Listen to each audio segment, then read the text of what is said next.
Si en Chile quienes entran a alguna institución de educación superior fueran 100, existirían 100 familias, las cuales son movidas por los jefes de hogar, los padres, las madres, los abuelos, los tíos o quien quiera que se haga cargo de la economía del hogar.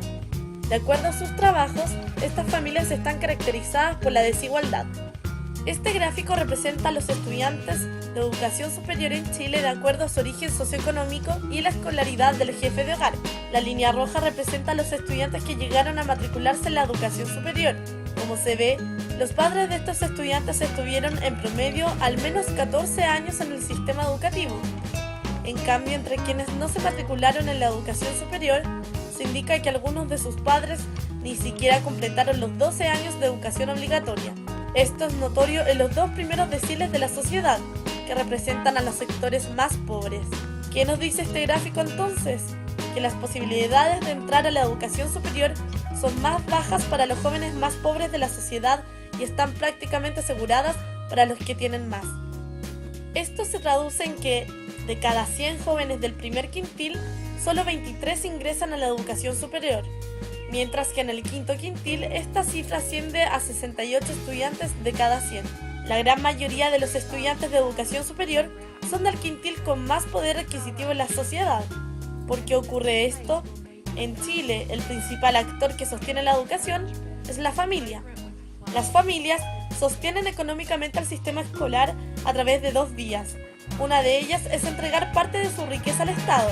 Este utiliza ese dinero y lo organiza en pos del bienestar general, pagando por la educación municipal y una parte de la particular subvencionada.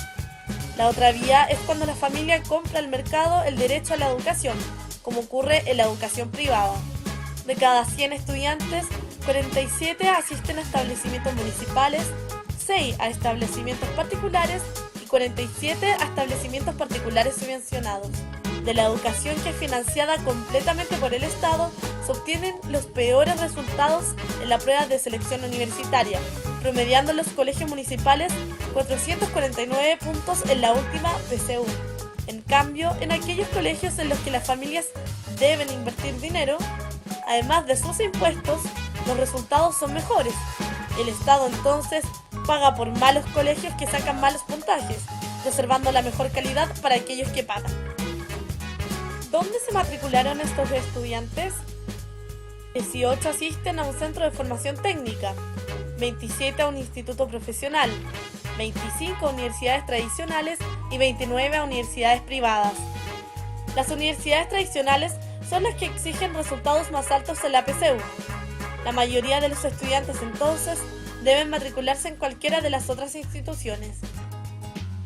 Ninguna de estas instituciones en Chile es gratuita, y como estudiar es una necesidad social importante, de alguna manera debe resolverse el hecho de que muchas familias no pueden pagar parte o la totalidad de los estudios de sus hijos.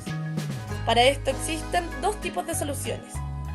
La primera son las becas, otorgadas por el Mineduc o por las propias instituciones.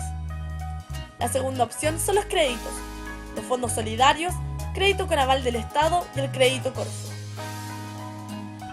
La mayoría de los estudiantes cree que puede obtener una beca. Veamos qué tanto de esto es posible. Como vemos, la mayoría de las becas se entregan en las universidades tradicionales, dejando una pequeña porción para los otros centros de educación superior. Entonces recapitulemos.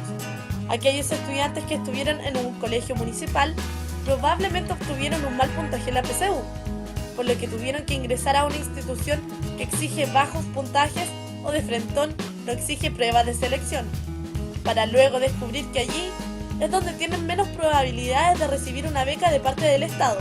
Entonces, ¿cuál sería la solución? Endeudarse. Como vemos en el gráfico, cada año se entregan más créditos, siendo esta la vía más importante para financiar los estudios en universidades privadas, IPs y CFTs. No siempre se puede terminar de estudiar, dado que el Estado gasta más la plata que las familias chilenas le pasan para que eduquen a sus hijos. Sumado a los problemas económicos por los que muchas familias pasan en lo que se demora un estudiante sacar su cartón, es altamente probable que estos no puedan terminar sus estudios, sea por razones académicas o económicas, para lo cual no existen datos consistentes ni reales. De todos modos, más de un 40% de las personas que entran a estudiar no terminan. Es decir, solo 60 estudiantes aproximadamente pasan las etapas exigidas dentro de sus instituciones. Se ha destacado que Chile es uno de los países con la más alta tasa de retorno privada para sus credenciales postsecundarias.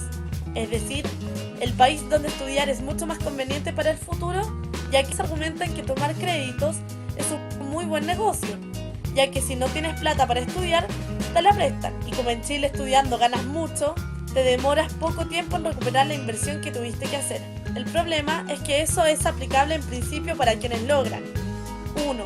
Terminar sus estudios y 2. Encontrar un trabajo estable con niveles de salario que permitan disponer de dinero para cubrir esta deuda. Y no todos los 60 logran esto.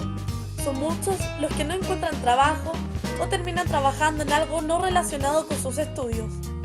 ¿Qué sucede con los otros 40? Básicamente se llevan una mochila de deudas a cambio de nada. Ahora bien, uno podría argumentar que el Estado va a asegurar un segmento de estas 40 personas que no se irán por el barranco dado el crédito con aval del Estado.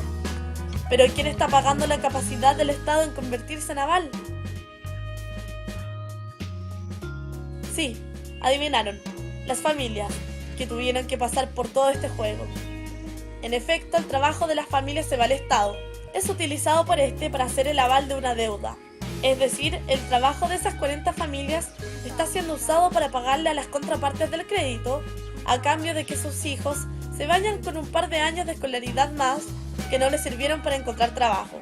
Esto además responde a que los estudiantes no pueden seguir sus estudios porque no tienen las competencias académicas para ello. ¿Y esto a qué se debe? A que la educación media no deja herramientas suficientes para pasar las etapas de este juego. ¿Pero quién paga la educación pública? Sí, adivinaron de nuevo, el trabajo de las familias.